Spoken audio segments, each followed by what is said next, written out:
I read a book called Fantastic Archaeology that stated the landscape of the 19th century is dotted with fakes, frauds, and humbugs whose fantastic claims of purported findings would make even P.T. Barnum blush. So, like a curious traveler on a quest, we embark upon a journey of information. Stay with us for a ride into knowledge.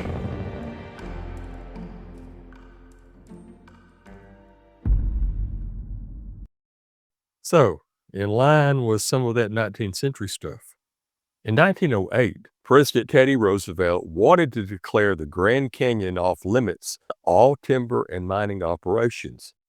It would take another 11 years for Congress to designate the Grand Canyon as a national park.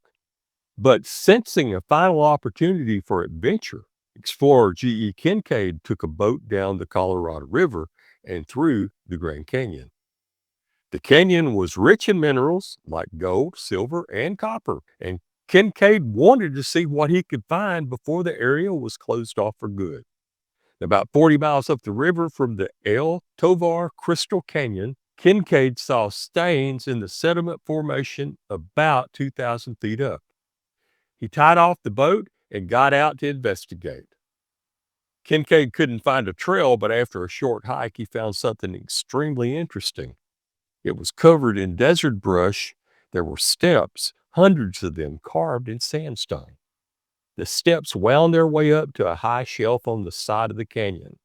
He followed the steps until he came across a cavern entrance, an entrance that was clearly man-made. So, in 1909, an article claimed that archaeologist G.E. Kincaid and Professor S.A. Jordan discovered evidence of an Egypto-Tibetan culture in the Grand Canyon. The story claimed that the discovery included artifacts, hieroglyphs, an underground citadel, and mummified remains. The story also claimed that the Smithsonian and the National Park Service covered up the discovery.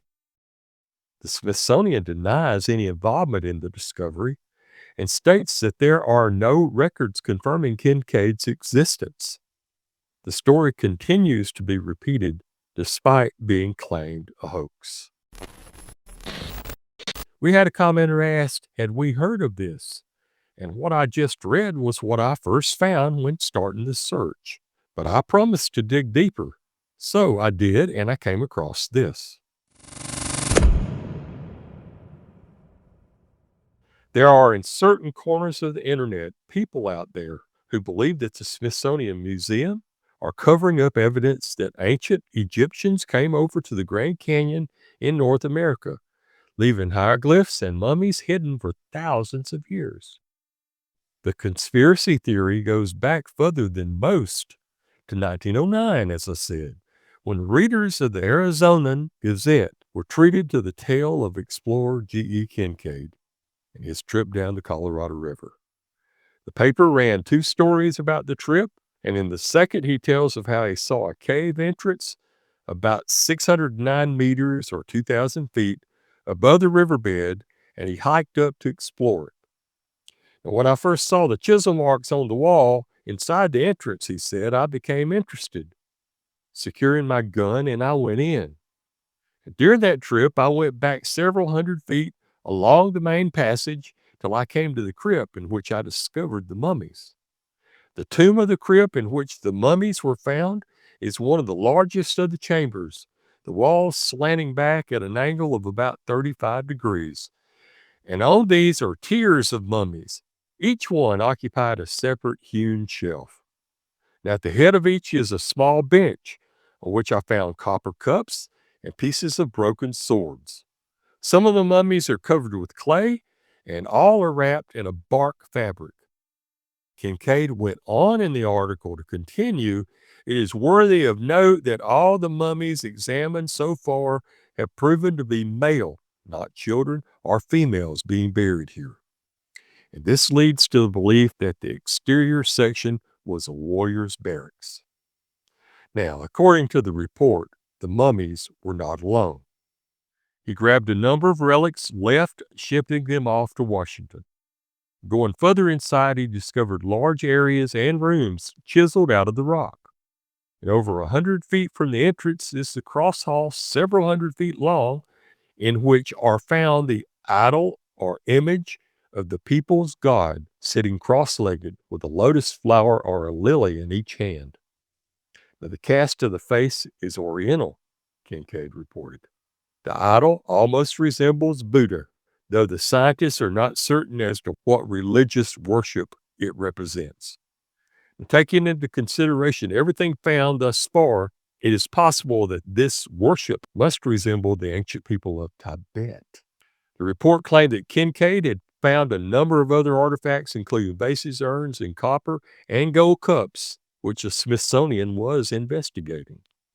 The weirdest of all these unusual finds was the hieroglyphs on all the urns or walls over doorways and tablets of stone. They all had these mysterious hieroglyphs, the key to which the Smithsonian Institute hopes yet to discover.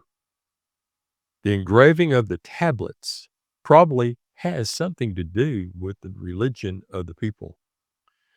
Similar hieroglyphs have been found in southern Arizona. Among the pictorial writings, only 2 animals are found. One is of prehistoric type. And as the old saying goes, extraordinary claims require extraordinary evidence. And unfortunately, this claim barely has what you'd call evidence. The Smithsonian, of course, denies that they were involved in any such find, and further states that there are no records confirming Kincaid even existed. And the Smithsonian added it's probable that the tale was a hoax. Now, Kincaid's story has led to many conspiracy theories about the lost Egyptian cave of the Grand Canyon, with some people believing that the Smithsonian Museum is involved in a cover-up, that heavily armed guards protect the site. Kincaid wanted more resources and a larger team to help them research the Sentinel and search the Grand Canyon for more evidence of this lost civilization. However, their requests were denied, and G.E. Kincaid and Professor S.A. Jordan were never heard from again. Now, while I wouldn't put it beyond the Smithsonian to cover this up, this legend does have a few holes in it. The telling of the story and the way it was claimed to be found doesn't sound right to me. A single person was in a boat going down the Colorado River in the canyon when he saw something that made him climb up the wall where he found the cave. And after reviewing John Wesley Powell's journey of his expedition down the river with a crew and the best preparation possible, and assuming he was truthful, there were serious doubts that an individual could have done it alone. It is possible, but the area referenced here is one of the most difficult to climb. Now, let me also add, John Wesley Powell, we're speaking of here now, did go on to head the Smithsonian. So I don't know. Y'all got anything to add to this? Just more food for thought. Thanks for watching this and all our videos. Please like, share, and subscribe. And until we meet again, stay curious, fellow travelers, and have a great day.